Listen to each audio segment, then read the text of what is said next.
I need you guys to go absolutely wild. Raise the roof for the cast of The Lost Boys! Mr. Billy Wirth! Come on!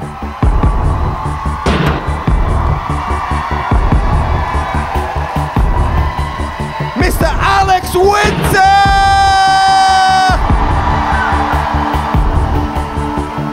Please give it up for the one and only Mr. Jason Patric!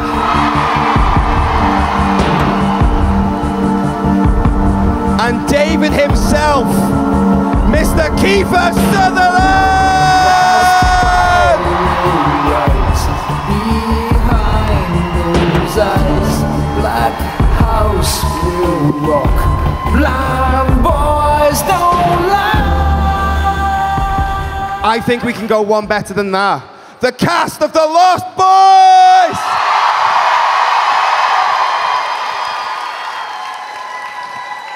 Hey, that's all right, isn't it? Thank you very much.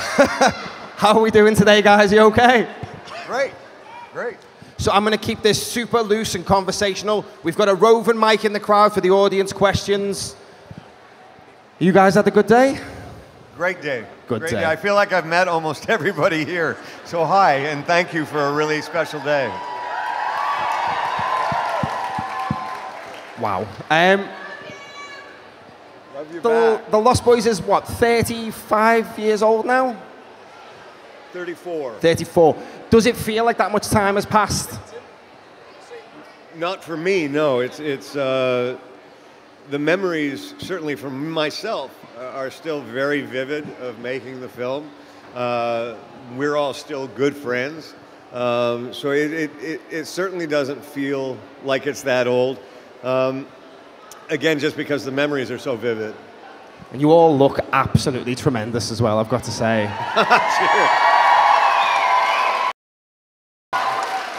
Honestly, you look like you've aged better in the last 35 years than I have, so I'm just so happy. Well, bless your heart. Let's dive straight into talking about the film, and I'm going to focus on Michael and David and the friendship/rivalry between yourself and Mr. Patric. You mean the love story? And the love story. And you guys are still good friends all these years later? Yes, yeah. I mean, the last project that we worked on together was we did a play on Broadway called That Championship Season, which was written by Jason's father and won the Pulitzer in 1971. And which I saw, and it was great. Wow. These two guys came and saw the play, and yeah, I think you could say we had a little bit of a rivalry. I think all of us. I was 17 or 18 years old. Jason was a year older than I was, but I think we were all healthily competitive. Yeah. And it made it a lot of fun. One of the things that I really remember is the thing that gave me the most confidence when we were making the film was that Jason was a very serious actor, and he took it very seriously. And it gave me a confidence that the film was going to be rooted in some kind of reality, even though it's so unbelievably unrealistic. As Jason said last night, you don't see a vampire for 40 minutes, 45 minutes in the film. And that the early settings of you guys being more like a gang really leads to when you do turn and you see the fangs, it just sells it so well. Mm-hmm. I mean, everyone here still loves it. We watched it here last night, and for a film, Jason, you said a film that people have seen 100 times. They were just silent and just absorbed. Wow. It was wonderful. I can see Alex at the end. I just want to ask a question about the relationship between, well, obviously not you, Jason, but you guys as a gang, as a pack of vampires, and how did that bond go offset as well as on?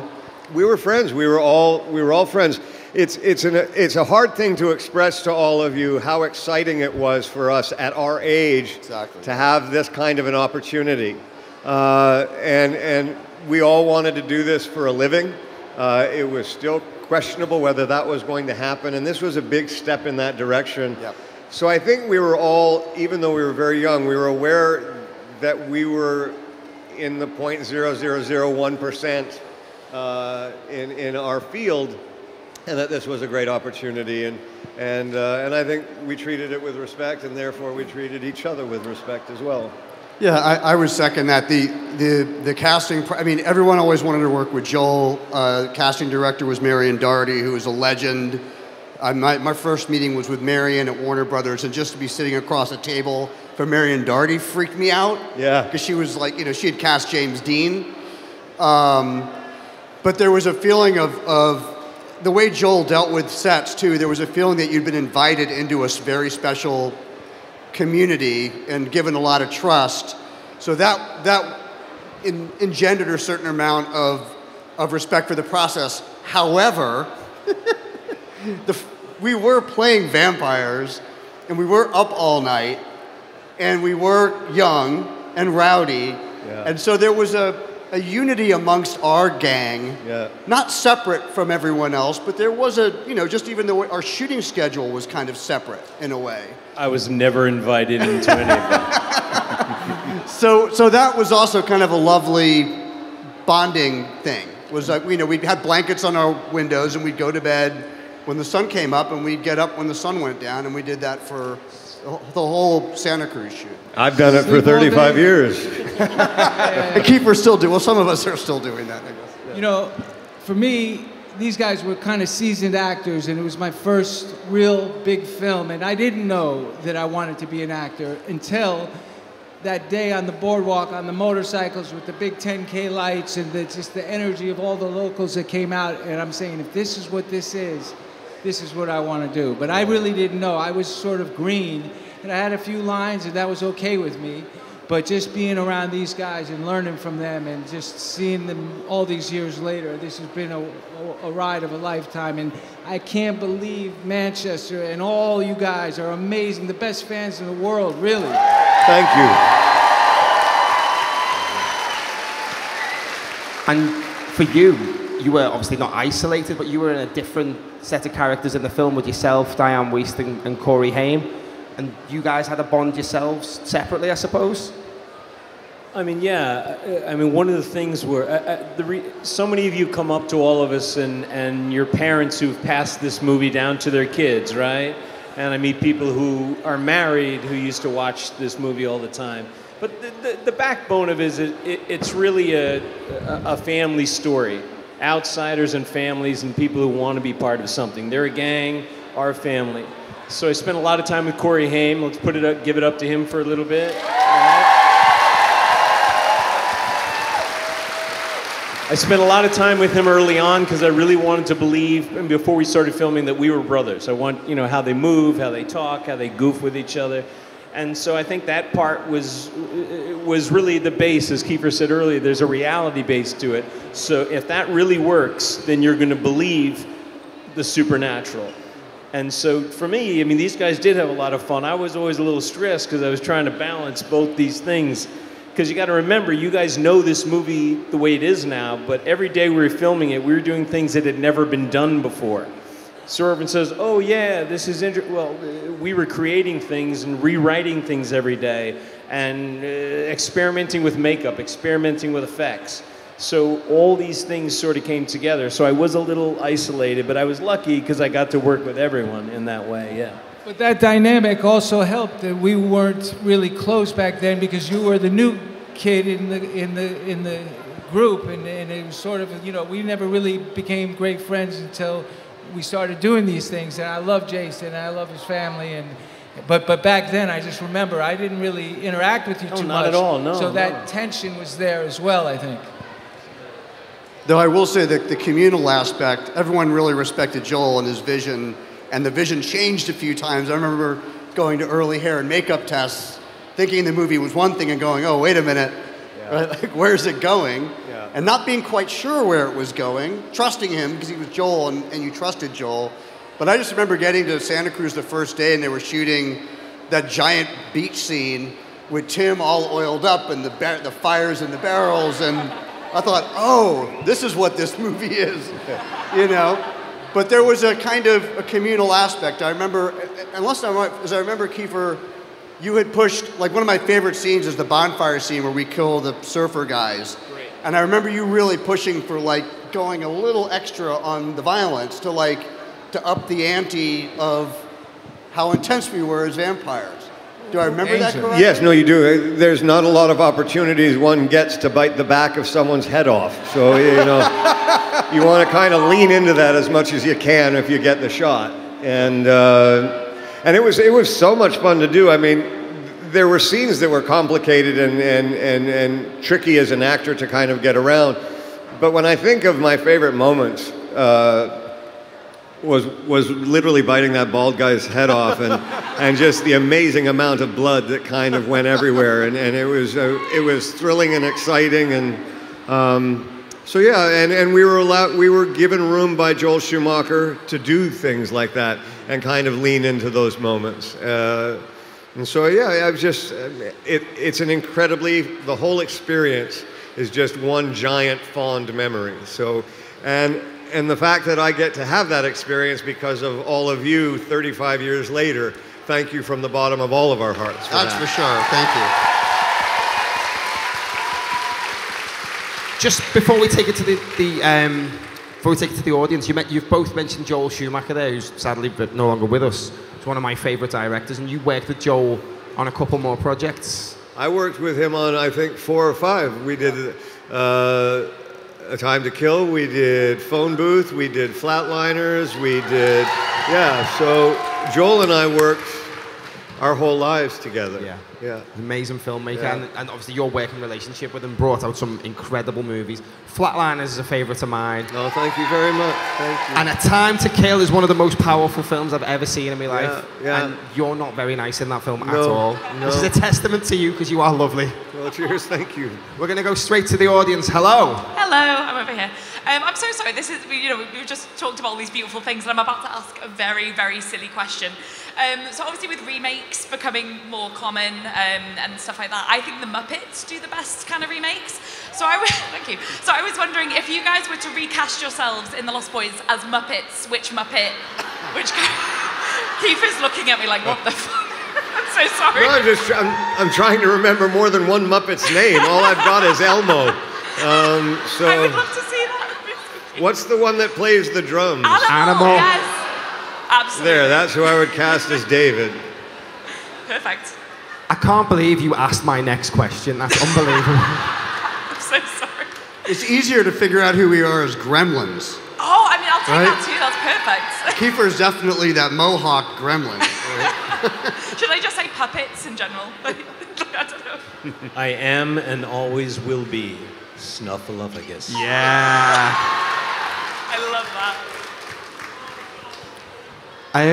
Have we got another? And Billy's like, no, I'm not answering the question. That's fine. It's fine. Thank you. So moving on from the Muppets. Music was such a huge part of The Lost Boys. When was your first, when did you first hear the soundtrack? G. Tom Mac's powerful Cry Little Sister. It's like the heartbeat of the movie. Did you hear that during the filmmaking, or was that all done in post? Came afterwards? My experience and memory was that it came in post. Yeah. I think the Tim Capella song we heard, because they were using it as playback on the day that they shot that. But all of the other stuff, whether it was, People Are Strange or Cry Little Sister, all of that stuff I heard for the first time when the movie came out. Yeah, me too. It's a very, the thumping, it just really sets the tone for a vampire film. Well, it's also one of the first soundtracks, outside of a film like Grease or Saturday Night Fever, that even came out on vinyl and CD. So it was a very powerful, integral part of the film. And I think Joel Schumacher, as a filmmaker, was a master of being able to take wardrobe and makeup and music and create a sensibility. And so all of those things became almost self-defining characters in themselves. And it was just a real testament to how forward he was as a director at that time. And it wasn't a Titanic budget, like it was a healthy budget, but I remember that Joel was constantly, battling with the studio to get things that he wanted or needed for the film, and Richard Donner would be battling with them because they were really taking a gamble on this idiosyncratic vision. And I remember Joel telling us like, I'm trying to get an INXS song, or I'm trying to get he was so excited about what he was trying to do, but everything was a fight. because just making movies is a fight, no matter what it is. But I do remember how gleeful he was at like going out and trying to lure all of these artists in. It was a great soundtrack for the time. It was very contemporary with It's an some amazing brilliant soundtrack. bands. Yeah. And I was speaking to a friend last night just about the movie. He's a big fan of the film. He said not only did it reset and reinvent the vampire genre, it kind of began the new horror genre with Scream and the kids in the film and different, a whole new mix of comedy and horror. I think it was really a It was very ahead of its time. I mean, you can see. I was saying to Jason last night, you can see bits of the Lost Boys that have been stolen by stuff like Stranger Things, like the brother dynamic, the kids on the bikes, the banging soundtracks. Very, very influential. And we got a question right at the back. Hello. Hi. So this is to all of the Lost Boys, really, but Kiefer, you've played a villain quite a few times. So I wanted to know what draws you all to being a villain, and is it more fun than playing the good guy? Like, what is it about being a villain that attracts you to the role?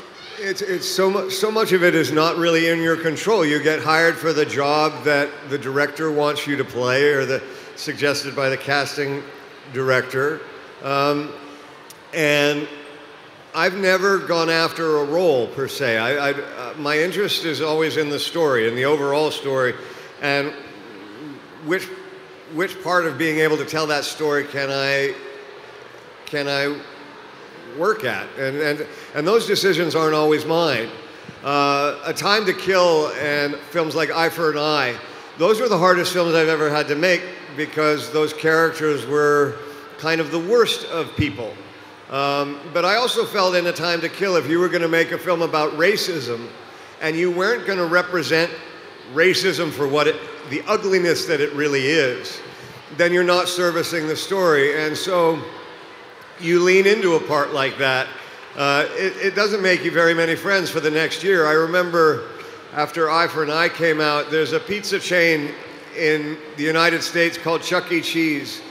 And I was taking my daughter there to grab a pizza, and it's got huge playgrounds for kids and everything like that. Eye for an Eye had been out for maybe a week. And I walked in with my daughter, and within 15 minutes, all the other families had left.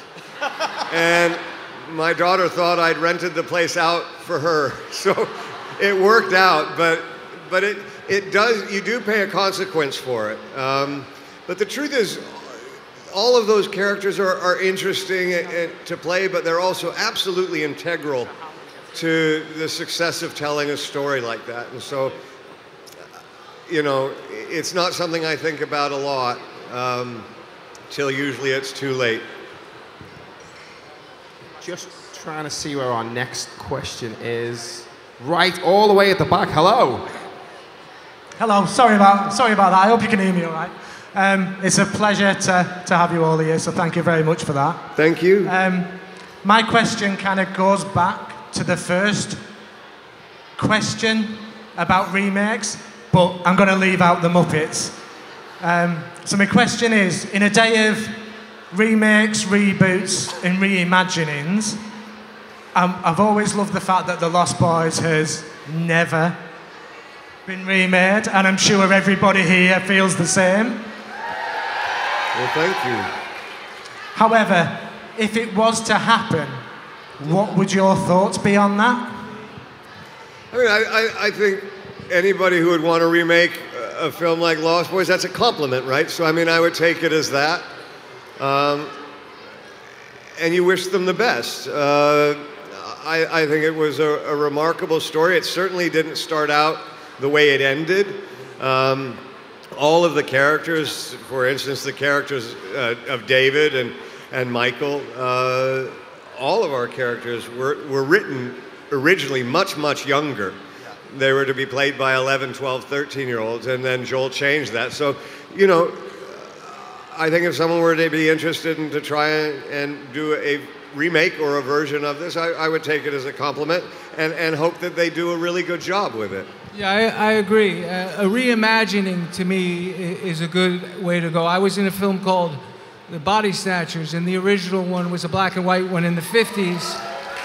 And I think the one I did with Abel Ferrara was really good, and the other ones are good. And if you can do it and do it well, then you have two good movies, and maybe the new one brings in other people to go back to see the original, but it doesn't seem like we need that help. But I agree with you, Kiefer. Yeah, there's a lot of understandable concern about things being rebooted that are beloved, but I think that usually, if the film is great, it doesn't, to Billy's point, it doesn't erase the prior movie. They just sit side by side. I mean, I come from theater, I think all of us do, where that's the whole point of a production, is that it gets reimagined and reimagined and reimagined forever, and that's okay. John Carpenter's The Thing is, you know, probably the greatest horror movie ever made. But the original Howard Hawks' The Thing is also great, and when you make a bad remake, no one remembers it. I constantly forget, well, I'm not going to name and shame, but there's lots of reboots that I don't remember exist. Let's put it that way. I was asked to do, I guess, a remake or a reboot. It was called The Lost Bower, and it took place in 24 hours. And I just didn't think it would work. You know what I mean? Womp womp. Speed 2.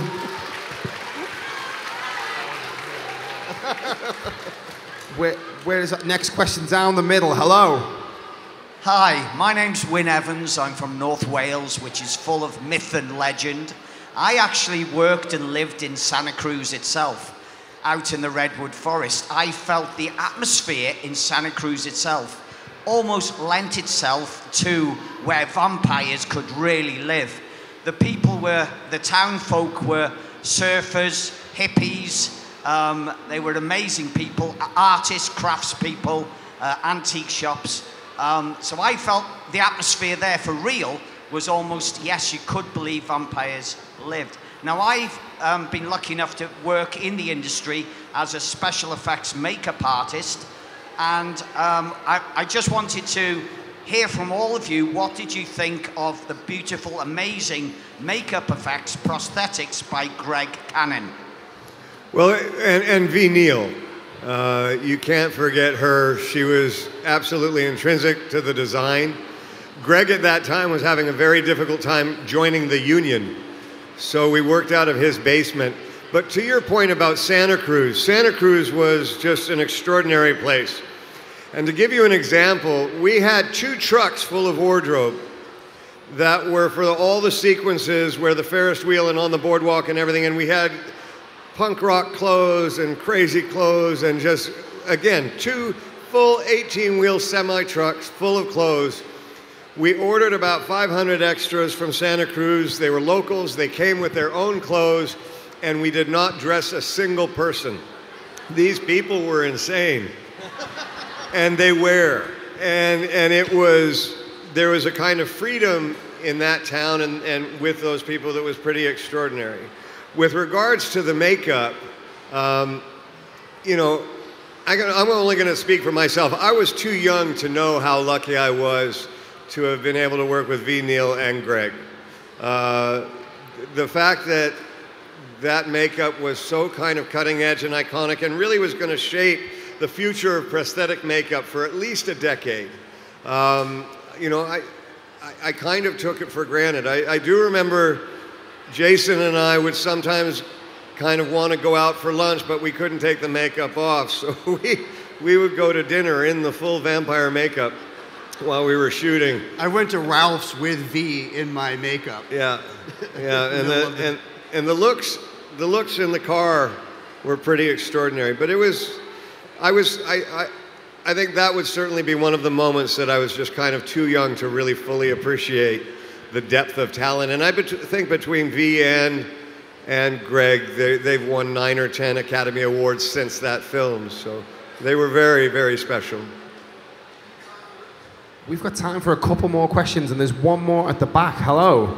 Hi, I love you all so much. This question is mainly for Alex. What was Brooke like, Paul, as a person, and like, how do you think him as a person made it easier for like Marco and Paul's relationship in the film? Oh, well, yeah, we could speak to that. I mean, Billy could sure as heck speak to that too. Brooke was a really dear friend. I play bass guitar, and he and I would write songs together. Like, that's how I let off steam. I did the same thing on Bill and Ted with Keanu plays bass, so it was really lame. Because we would just go home after shooting and we would both play bass all night, which is not a great idea, which is why you don't see a lot of bands with 2 bass players. But Brooke played keyboards and sang and was a really good songwriter. So I would go back to his apartment and we would write songs and play. And we did that a lot. He was an incredibly sweet guy. You know, we were very young and we were like, the vampire gang was pretty bonded. So we all got pretty damn close. And to Kiefer's point, Santa Cruz had this kind of magic spell, and they embraced us because we were weird. And we were the weirdest end of that cast because we were up all night. We were out at night every night. And they got used to this nocturnal, roving band of weird actor guys.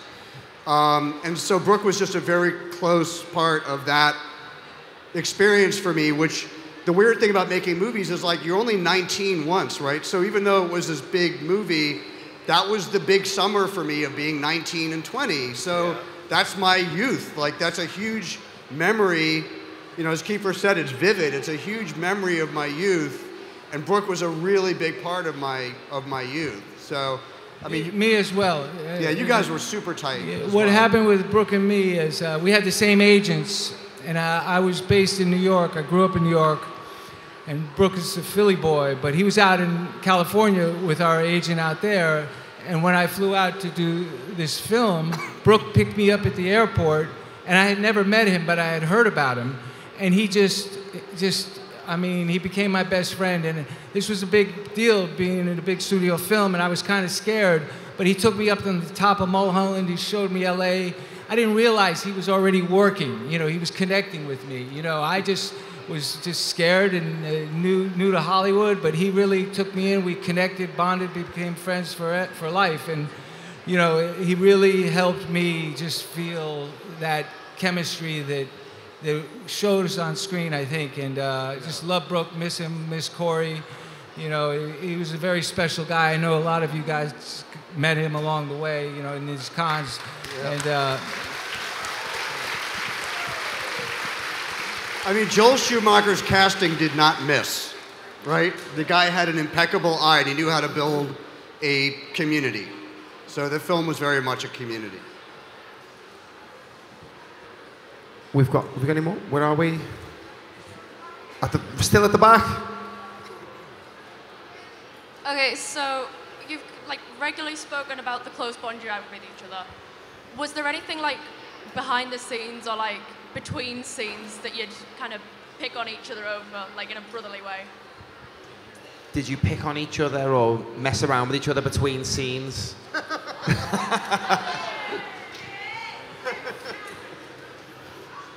We had fun with each other, yeah. I think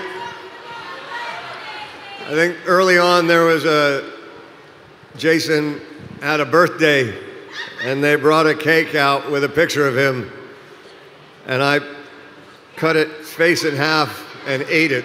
And that kind of set the tone for us for the next few months. Yeah.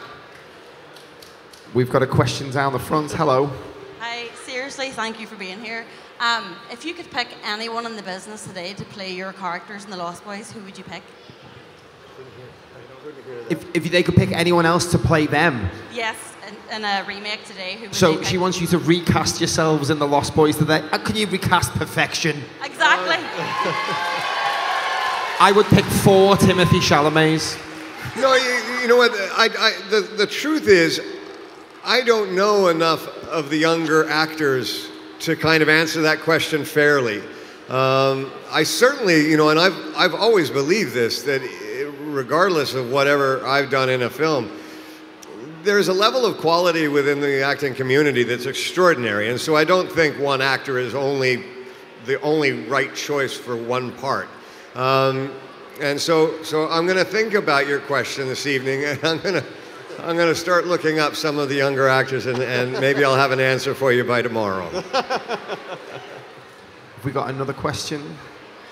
Tim's in a different postcode right at the back over there. Hello. Hello, how are you? Yeah. My question is, did you ever, when you finished production on The Lost Boys, I don't want to say stole, but acquire any costumes or props when you finished production that you've still got today? What did you steal from the set? What did you steal? I was given. I took the leather jacket. I took the glasses, and I stupidly gave them both away. All gone. Yeah, underneath the black trench coat that I wore was a black vest, leather vest. That was really cool. I took that, and I think I took the boots. Yeah, I got the jacket. I got my leather jacket, which I still have hanging in my closet. And then I had another one that went missing from my ex-girlfriend, but recently she found out her sister has it, so I hope to get that one back. And I got the ring, the eyeball ring, and I got the necklace. Yeah, good luck on that jacket. Yeah. I had. Yeah, that's coming back.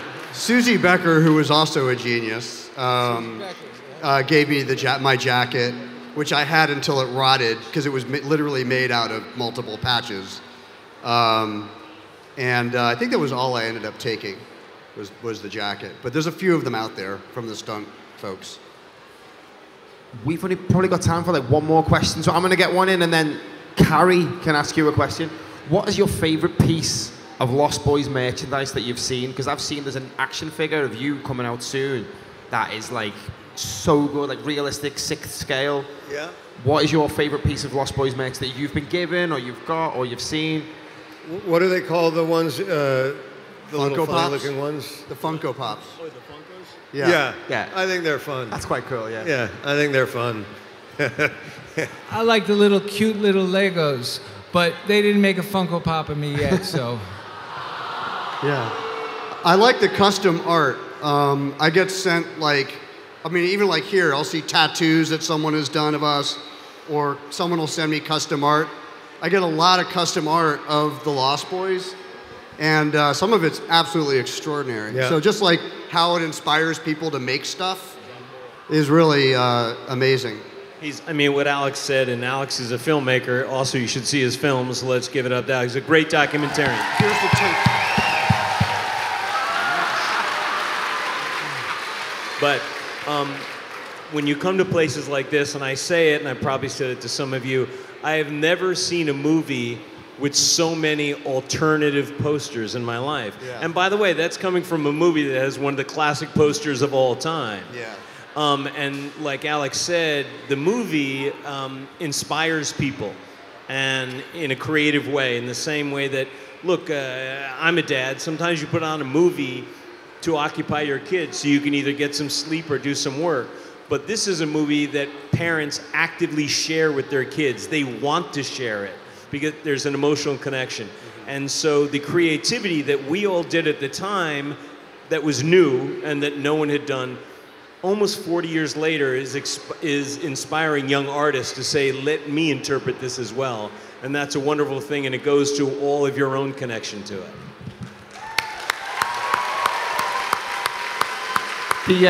The Japanese poster that came with the 4K re-release is absolutely banging. That's a really good one.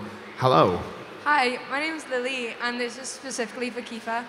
I'd like to ask what it was like being the president on Designated Survivor. What was it like being the president on Designated Survivor? Well, I have to tell you, when I took the job and in the first 3 months of shooting, I could not have forecasted the lunacy that was going to become the American political system. So I was very excited because I thought our show was going to be so cutting edge. And then when we kind of got outdone by reality, I was like, oh, shit. But it was an amazing opportunity because I think one of the things that I loved about that character was that what was going to happen if you led by compassion?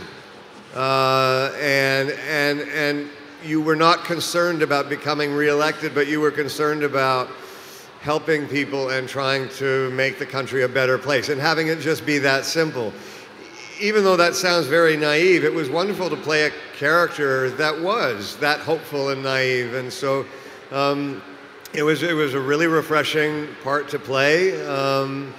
It was, you know, there's moments when you are working as an actor in a set of the Oval Office.